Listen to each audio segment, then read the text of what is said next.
What's up, everybody? This is Ryan from FistFullofPotions.com. And is the Vita and the Kinect the uncanny valley of controls?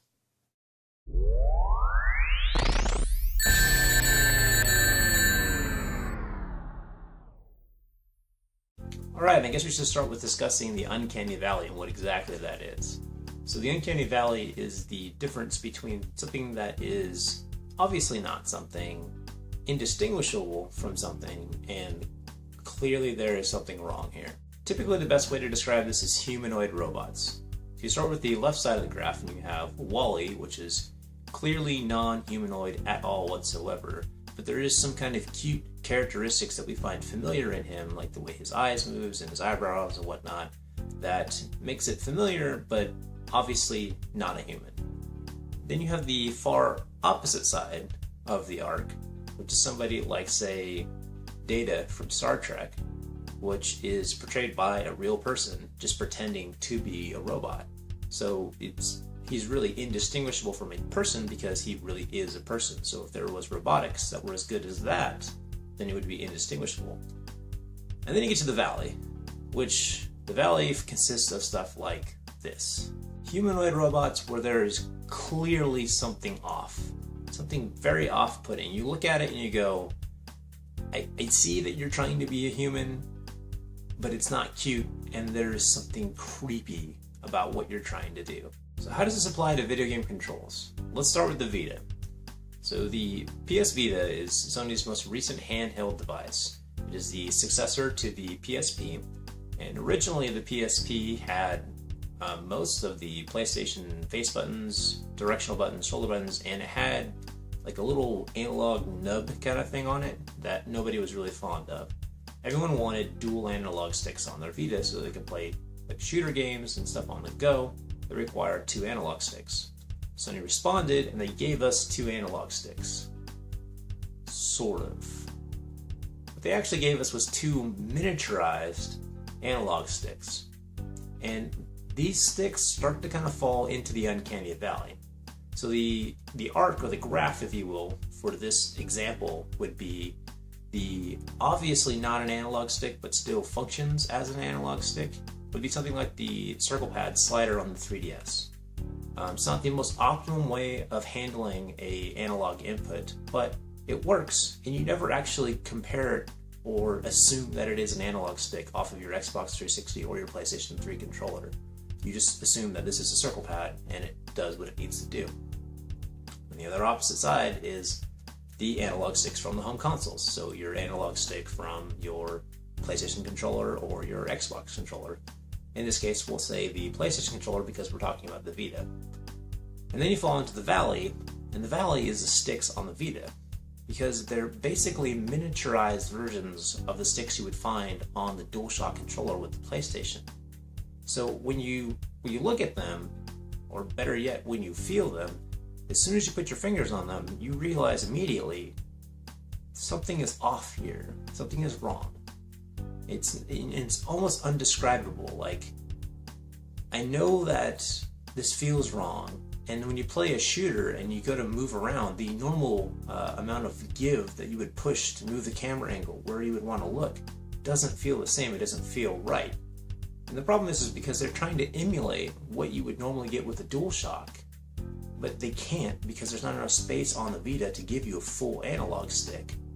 So they've given you like I guess for lack of a better way of putting it, a half-assed version of what we would normally expect on a home gaming console, instead of just going straight to the portable option, what Nintendo did with 3DS Slider. It would feel more natural because you're not having to get over that hurdle of trying to figure out how to translate from home to this manipulated, weird variation of what you're normally used to. Now it's a different control scheme. It's like sitting down from a mouse and keyboard and grabbing analog sticks and playing a first-person shooter that way. Yeah, it's unfamiliar and weird and strange because you're not used to playing that way, but it's not like trying to hold a mouse on the side of your desk and then hold the keyboard underneath your desk and play this way, which would be familiar enough to where you know what you're doing, but it's super awkward to do it that way.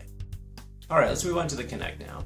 The Kinect is a very unique example of the uncanny valley with controls because I think it actually is a little bit more understandable as the Uncanny Valley than the Vita analog sticks. I think you'll get a lot of challenge and you'll get a lot of argument with that if you try to discuss the Vita argument with another gamer. But once you really start to think about the Kinect, it starts to really make sense about how it is the Uncanny Valley of controls. So let me give you the arc here for the Uncanny Valley for the Kinect. So on the left side, you have something that is obviously, for this example, we'll use Kickball from Kinect Sports. It was a launch title for the Kinect. So you're kicking a red ball, right? So the left side would be using the analog stick on the controller to flick it forward to kick the ball in the direction that you want to kick it. Obviously, this isn't like kicking an actual ball in real life, so you're never actually comparing it to kicking a ball in real life. It works because you know it's a game control, it's a gameplay mechanic, so you just accept it for what it is, and then you do it. And then the other side of the spectrum would be actually kicking a real red ball in real life. That the sensation of it hitting your foot and you launching it out there and seeing it in real time flying away from you. The Uncanny Valley of that is seeing the red ball coming towards you, going for the kick, making your kick, swinging through what would be the red ball, having the game respond saying, hey, you kicked this, and then seeing the ball react and fly away, even though you never made a connection with the object, and your foot went through with where the ball should have been, and you never got the recoil of bouncing back from kicking the ball. And then as soon as you do that, you immediately know you're not actually kicking a ball. Like, this is not being out in the grass kicking a ball around. This is not sitting on the couch playing a video game. This is neither of those. There's clearly something wrong here. This is the Uncanny Valley. And honestly, I think that's the biggest issue with the Kinect that a lot of people don't actually connect with.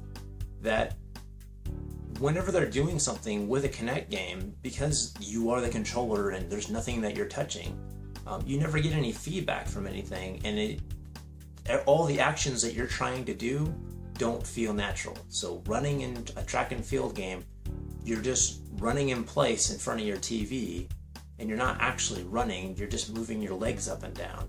Alright, so anyways, the conclusion here, or the resolution, I guess you should say, you may be asking, like, oh, well, what would make this better, Ryan? You know, how would you have a better experience with these things?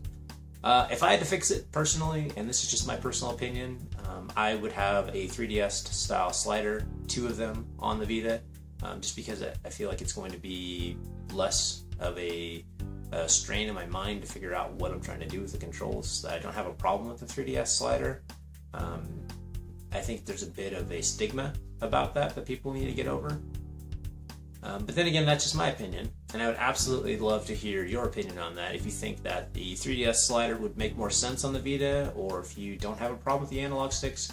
And then also, have you ever even considered the idea that your analog sticks on your Vita are basically a weird, manipulated version of the DualShock 3 controllers?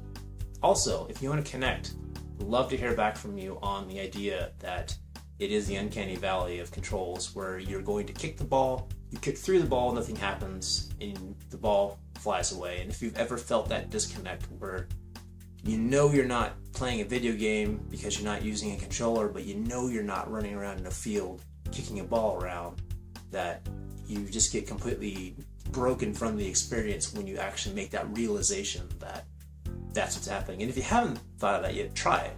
Try playing a Kinect game and then think about what's happening and think about the disconnect, and then try doing the opposites. Grab a game where you use a controller, think about the disconnect, it doesn't feel as weird, and then go out and kick a real ball and think, oh, well, this is just kicking a ball. So please, let me know in the comments below what your guys' thoughts are on the Uncanny Valley of controls, and if there are some other controls that I missed that you honestly consider are Uncanny Valley as well. So, as always, thanks for watching, and be sure to like and subscribe. Be sure to check out our podcast. We do weekly on iTunes. You can check it out at FistFullofPotions.com. And I'll see you guys next time.